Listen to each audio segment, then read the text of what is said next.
The upcoming Google Pixel 8 series will have bigger batteries, faster charging. The Pixel 7 and Pixel 7 Pro are among the best smartphones ever released by Google. They pack competent internals, amazing cameras, and all-day battery life. However, their charging speeds leave a lot to desire. While phones from Chine's brand can charge at ridiculous speeds of 240 watt, the Pixel 7 series can reach paltry speeds of up to 23 watt. Sadly, if you were hoping for a radical improvement with the Google Pixel 8 series this year, prepare yourself for disappointment.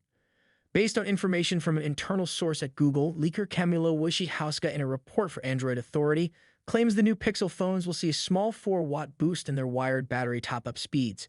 The Pixel 7 charges at 20 watt, while the 7 Pro reaches a peak speed of 23 watt.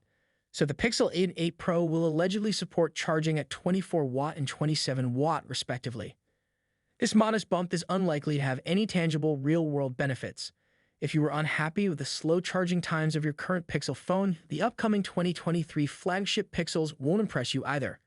Worse, wireless charging support will apparently remain unchanged at 20 watt. The report also claims the Pixel 8 lineup will get a small boost in battery capacity. While the Pixel 8 could use a 4,485 mAh cell versus the Pixel 7's 4,270 mAh battery, the larger Pixel 8 Pro will get a more modest bump of 24 mAh to 4,950 mAh. On the connectivity front, the Pixel 8 series might use Broadcom's flagship BCM 4398 chip that supports Wi-Fi 7. This latest wireless networking standard promises significantly improved speed, reliability, and lower latencies, though it is yet to be finalized. While Google might use a Wi-Fi 7-capable chip on the Pixel 8, it may not officially support the protocol.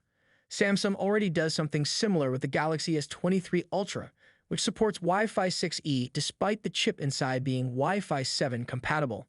Lastly, for another year, Google plans to keep ultra-wideband connectivity exclusive to the Pro model. There are reports of Google working on its own tile-like tracker, so it was puzzling to see the company allegedly omitting overdue support from the regular Pixel 8.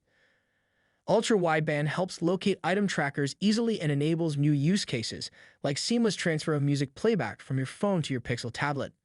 While slow charging speeds on the Pixel 8 could be a bummer, Google could potentially make up for it with a more power-efficient Tensor G3 that could help the phones to last longer. Anyhow, guys, what are your thoughts? Let us know in the comment section below. Be sure to subscribe. Peace out.